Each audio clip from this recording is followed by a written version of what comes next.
Good morning, everyone. Happy holidays. I hope that you all are having a wonderful and warm holiday season so far, filled with friends and family and warmth and love and good food and all of that stuff. I just wanted to come on really quickly before we get started here and say thank you guys so much for being here for this past year. You guys make my life so much more fun and interesting, and I really appreciate all of you, like, always coming back for the nonsense that I make videos about. Now, here in my world, it is actually only the beginning of November, so we are just kicking off the holiday season. Thanksgiving is coming up in a couple of weeks.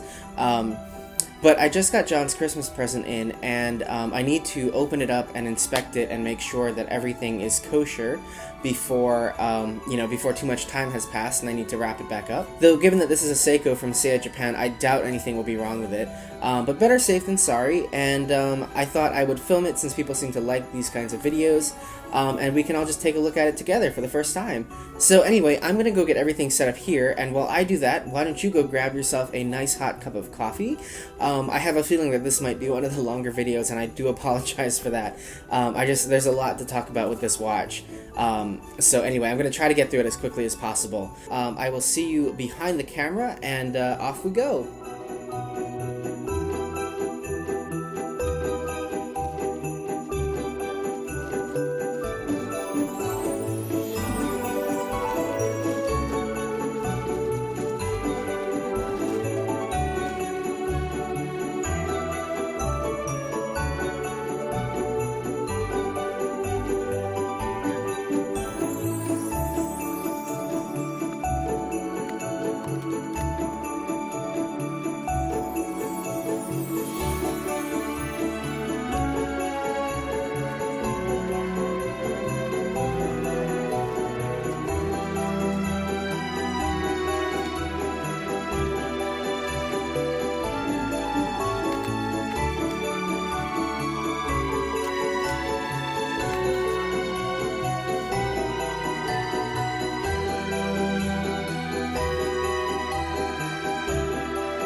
Alright guys, here it is. This is the SBDC051. This is the beautiful Seiko 62 MAS reissue. This came out back in, I believe, July of 2017. And yes, I'm just now only getting my hands on it. It's been a watch that's always fascinated me. Like, I've always wanted to handle one, to see one, and, to have one in my collection. But, I have my Omega Seamaster as my main diver. I also have a Tissot Seastar. Our house is kind of just filled with random divers, so I didn't really have a reason to go out and buy it right away. But I didn't have anything else to buy John for Christmas this year, so this is what I got him, and I'm really excited. I think he's going to absolutely love it, and I'm now happy to have it in our kind of collective collection. Now, I've got a list of talking points. I'm just going to jump in so that, we can try to get through this as quickly as possible. And these are all things that I've heard from you guys that you wanted to know if I ever got the watch or my thoughts on or whatever. So let's just dive in. Let's talk about the difference between this guy, and this is the SBDC051, and then the international version of it, which is the SPB051J.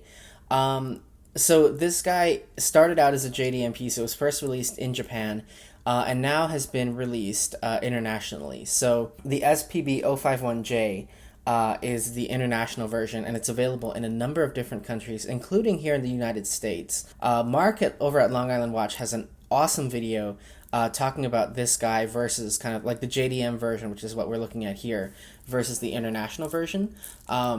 So go and watch that if you want like a full kind of rundown on what the differences are. And he actually shows two JDMs and two internationals, and they're identical.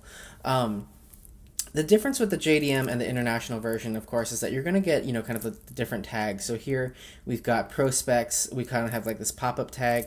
It says Pro Specs, Diver Scuba, 200-meter water resistance. And then, of course, with any JDM Seiko, so very much the same way with like my Pro Specs model or my Presage models, we have the JDM tags. So we have one that says Pro Specs here. Lists the SBDC051 model number plus its 100,000 yen retail price in Japan. On the back of this, it shows the caliber, the 6R15, accurate to plus or minus 25 or 15. I find them to be way more accurate than that. And then we have, again, same thing, the JDM product model number there. Then we also, again, same thing, because this guy, very much like all of my JDM Presage models, has DiaShield or DiaShield coating. We have the little hang tag for DiaShield, or again, DiaShield, DiaShield, whatever. I don't get picky with pronunciations. The big difference that you're going to see, and for the purposes of keeping everything, equal and simple in this video, I'm going to use US pricing and US dollars, because I know that's where most of you are. But I know that on some of my videos, I have people watching from all different countries around the world, which is so cool. But, again, check on your local Seiko website for the recommended retail price in your country. Here in the United States, the SPB051J, which again is the the US or the international version of this, is listed at $1,000 US retail price. So if you went into like a Seiko boutique and you wanted to pick one of these guys up, chances are what they charge you is the $1,000 retail price. Now Seiya and most of the kind of like JDM watch importers have this guy listed for about $765 US. So you are saving a considerable amount by getting the JDM over the US version. What you're going to lose with the JDM version, I think, is a more clear, maybe more, straightforward warranty process should anything go wrong with these. But knock on wood, I've never had anything go wrong with any of my Seikos, so that to me is not the biggest deal. And because this guy has the 6R15 movement, it's pretty simple if, down the line something were to happen. I believe that the Seiko warranty is only a year anyway, so it's not like, it's not like you're getting like 5 years of additional coverage or anything for the extra money you're paying for the US version. So, based on a $1,000 retail price here in the United States and a $765 price on Seiya Japan, you're saving $235 by going JDM over the US version. With 8.5% tax, which is pretty standard in most states, I think. So total savings is about $325 in savings. So that's a considerable amount, that you're saving to get exactly the same watch. Now, I don't know how you buy the SPB051J. It is listed on the Seiko US website, like in the product section, but it's not listed on the store section. So, in the store section, you can buy all kinds of stuff. Like you can buy the turtles, you can buy the samurais, all that sort of thing.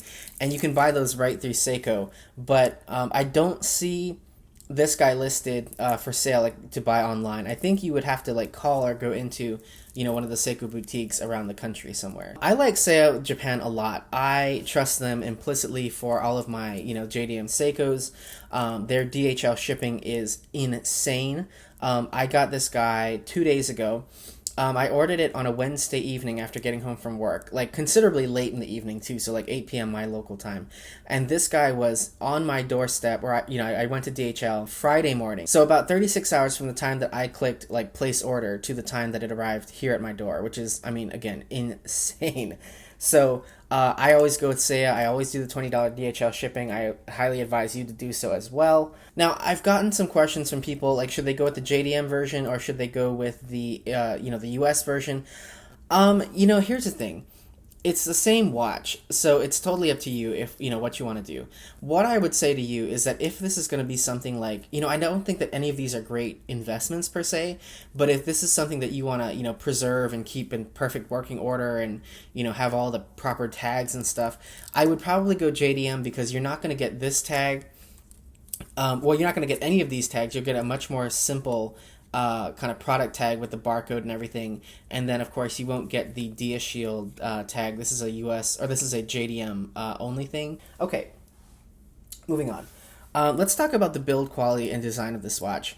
That's the main reason I wanted this piece. I wanted to see, what Seiko did, because I had been, over the last couple of years, I've heard so many people say, oh, this is so beautiful, this is amazing, oh my god, it's beautiful, it's perfect, and da da da da. But I take, the fanboy videos kind of with a grain of salt, and I highly urge you to do the same. Anyway, I really wanted to see it for myself to kind of judge, the build quality and everything. And overall, this is a really, really beautiful watch. It is really, really well done. And the funny thing is, I think that this is a testament to what Seiko can do and chooses not to do. And what I mean by that is, like, look at the bracelet on here. Again, everybody's talked about this, so I'm not going to go into, tremendous detail on it. But everything on this watch is really, really crafted at a much higher level. It's crafted at the same level, that the JDM Presage models are. And these guys are, I've talked about these a lot, so I'm not going to get into it here, but I absolutely think that the JDM Seikos, especially these from the Presage line, are some of the best crafted watches out there. They have just the best attention to detail. Fit and finish is impeccable on these, and the same is true of this new Prospex, which is great that they finally did one, at an affordable price point that does have all of the nice build quality and fit and finish. But then it's also like, can you not do better on these? I don't know, does that make sense? Like, this is what they are capable of doing, and this is what they choose to do most of the time. Not that these watches are bad quality or anything, but, like, these bracelets are not great. The case is kind of, there's just not the attention to detail on something like a Turtle or a Samurai that there is on the SBDC. The funny thing about the Clasp that I haven't really seen too many people mention it. It's actually a very similar clasp in terms of material and design as what you'll find on the cheaper Prospex models. You can see it is a bit narrower because this is overall it's a smaller watch, but the case and bracelet are also smaller. The outside is exactly the same as what you'd get on something like a Turtle or a Samurai or something like that. But you will notice that when we pop this guy open here, for example, on the Turtle here that we're looking at, we have a stamp clasp. On the SBDC, we have a full machine clasp. And this, again, is very much in line with what you find on the JDM Presage line. So really, really beautifully done machine clasp here. I don't know, it's really, really beautiful. Really nice action, push action. This whole thing is also coated in Dia Shield, so hopefully that will kind of repel some of the hairline scratching and kind of like the cosmetic wear that your watch will take in day-to-day life. We have a dive extension there on the back. This bracelet is it's beautiful. It is very, very similar to what you find on the JDM I keep doing that, the JDM Presage line. So we've got kind of like these, if you can see this here, we have like kind of the rounded outer links, very much like the Presage. Then we have very squared off inner links. That's kind of a Seiko hallmark on, again, their JDM watches, not their US models. Here, though, we have a much simpler bracelet. So you can see on the Presage line, these are dress watches, so you've got a little bit more of a kind of intricate bracelet. We have a 5-piece link here with kind of brushed, the outside and the inside links are brushed, and then we have polished kind of mid-sections here. On the SBDC, we just have a 3-piece link, but a really nice 3-piece link. And here, the shiny bits are kind of in here, so the beveled edges of the inner links are polished, and then the top is brushed. So I think that's a really, really nice combination. I think, a diver is not a dress watch, so I think going with a more simple 3-piece link is absolutely the way to go. Now, like I mentioned, I think when we were looking at the Turtle a couple minutes ago, this guy is a much smaller watch than what you typically see from Seiko divers. So let me bring that Turtle back here. This guy is 44 millimeters. This is the the standard issue Turtle. Nothing special about it. This is the SBDC. So you can see the case itself is a lot smaller. The face is probably about the same size. This guy is 42 and a half. So typical modern diver size. It's not truly true to the old 62 Moss, but it is definitely a nice size. Very wearable, I think, in day-to-day life.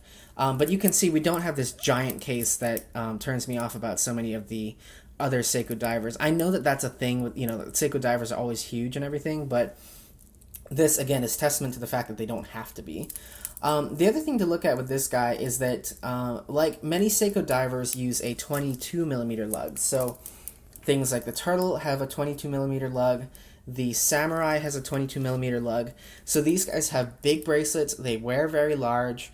And that can be a real turnoff for people with smaller wrists, or for people who don't want to, who don't want the heft of a giant watch on their wrist. With the 62 MOS reissue, or the SBDC, we have a 20 millimeter lug here at the case, which is really nice. And then it actually tapers down to 18 here. And that was something, if you watched my, dipping and diving all over the place here, if you watched my Omega Seamaster 300 professional 1 year in review, one of my big complaints with this guy is that we have 20 millimeter lugs here at the case, which is fine because this is 41.5 millimeters, but the bracelet doesn't taper down, so down here at the clasp, we're still at a full wide 20 millimeters, and this is a big, really thick clasp, so it kind of is uncomfortable to wear as you're bending your wrist, and that giant clasp is sitting right here. So I really, really like that Seiko did 20 at the top and then tapered down to 18 here at the wrist. I think that that makes this watch really, really wearable in day-to-day life. Okay, now, let's talk about the sapphire crystal here. This guy is beautiful. So I was actually looking, when I was figuring out which watch I wanted to get John for Christmas, I was looking at the SBDC051 versus the 061, and maybe this is just me, but there's nothing that I like about the 061. I think it's a beautiful watch, but I don't know, to me, this one has so much more style and panache, and the 061 looks very much like any of the Turtles. It just looks like your typical Seiko diver. And what I really like about the 051 is this kind of bezel here with our coin edge. We have a lacquered or polished stainless steel bezel insert, so we get a lot of beautiful reflections off of that. And then we have a domed sapphire crystal, and you can see what that's doing here. The dome of the sapphire crystal, again, flows right into the bezel, but we've got a really nice kind of little divot or kind of like ridge here. And I think that that creates a lot of dimension. You get a lot of distortion on the lens of this watch, which I actually think is really, really beautiful. Like, look at all of that distortion and how everything kind of, it just kind of like shifts, and like the light kind of just cascades off of it a little bit differently. As I'm sure that you all probably know by now, we have a blue AR coating on the inside, and you can kind of see that happening there. So the AR is on the underside of this sapphire crystal, and it is tinted in blue. So we get a lot of kind of really interesting light play on this dial and on the crystal here, which I think makes this watch really, really special. I also really like the way that these lugs are kind of straight cut, but they taper down straight to the lug. So versus something, like the Turtles or the 05 or the 061, where we kind of have this like pillowcase shape with like a really rounded side case. This guy is really nice because from the edge of the case here, it tapers down in a straight line. So it just goes shoot right down there to the lug. That's a retro design. That's from the 62 MOS, but I think it looks just as good today as it did then. And then the last thing I like on this space is that we have kind of more of the rectangular indices here, very much like the Samurai and some of the other watches. I like that they didn't go with round indices. Like, I mean, literally every dive watch has round indices. You know what I mean? Like, a Sub has round indices, and Omega's got round indices. A lot of the Tudors do, and everything like that.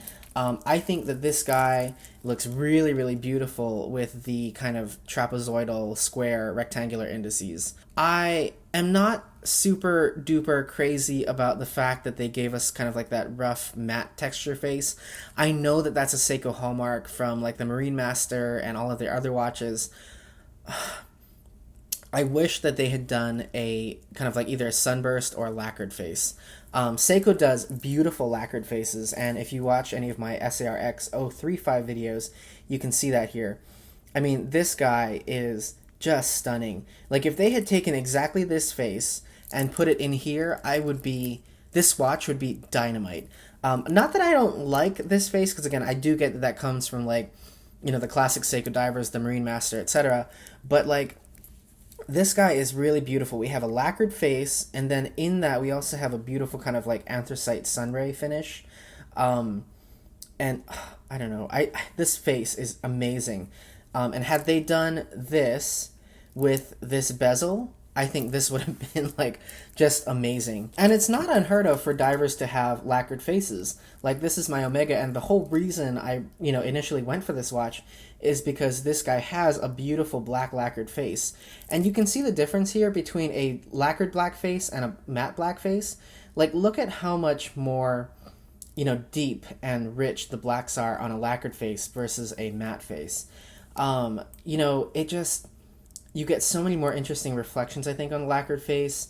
And again, there's just more depth to the face, I think, when you have like a sunburst or a lacquer or something like that. So not a deal breaker, and I understand, again, that this is kind of like taking a lot of the heritage from the 62 Mas, but they updated the size of this. This is definitely bigger than that old 62 Mas was. So to me, they could have done a version of it with a, like a black lacquered face, and it would have been fine. Okay, now what I want to do is, let me clear the decks here.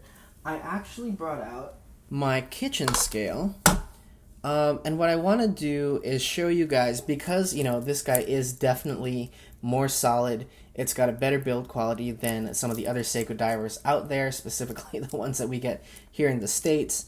I wanted to do a weight comparison, and let me get this guy in grams. Okay. So what we're going to do is I'm going to weigh this guy here against my Omega and the turtle that we were just looking at. And so this should give you some idea. Like, this is pretty typical for, like a US Seiko diver.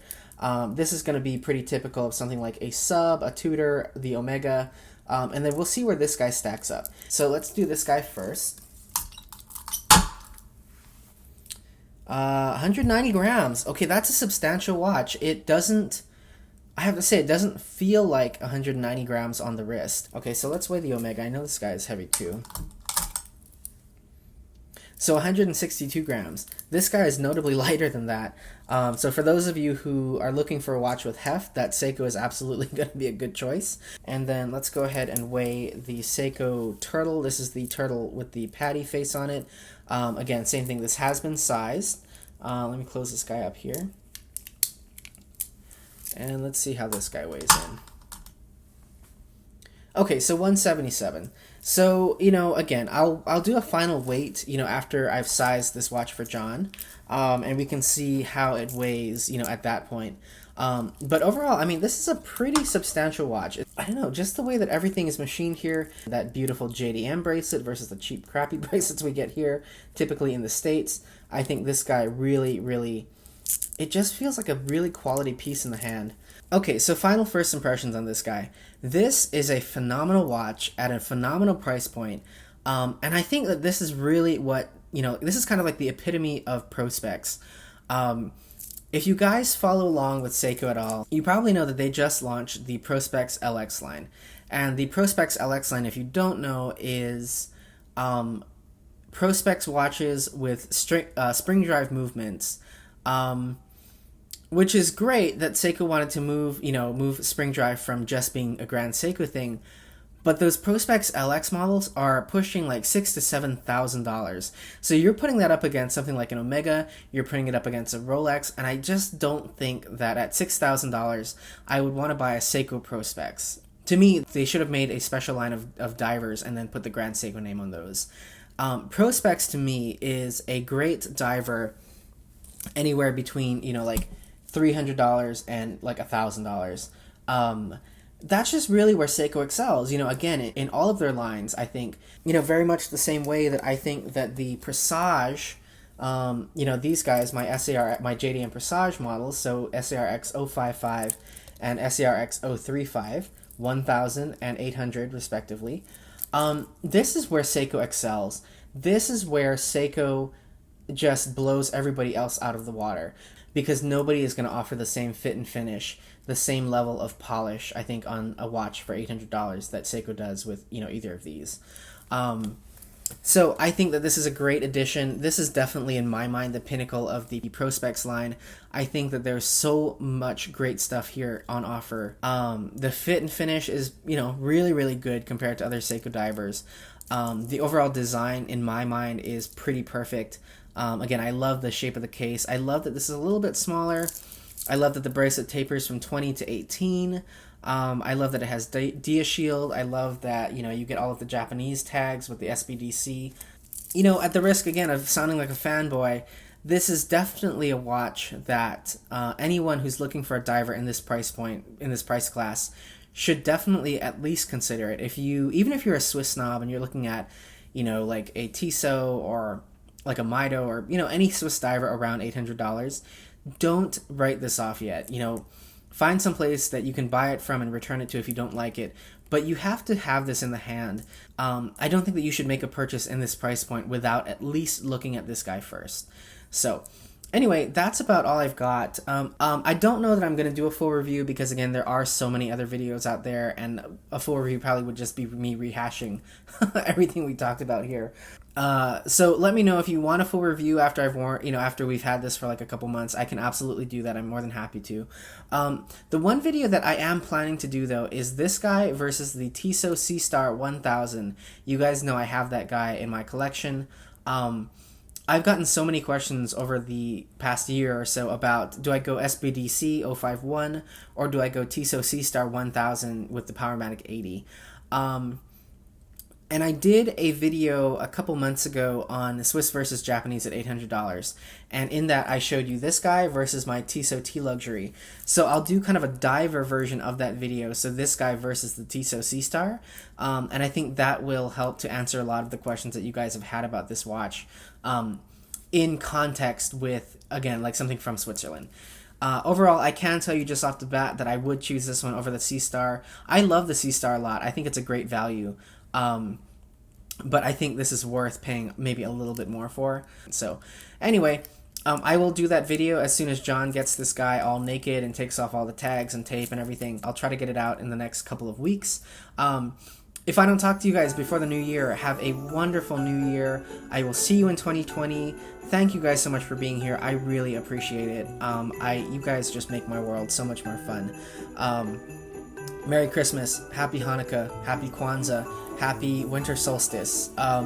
Whatever you celebrate, whoever you are with, I hope you have a wonderful and safe holiday season. I will talk to you soon. Take care.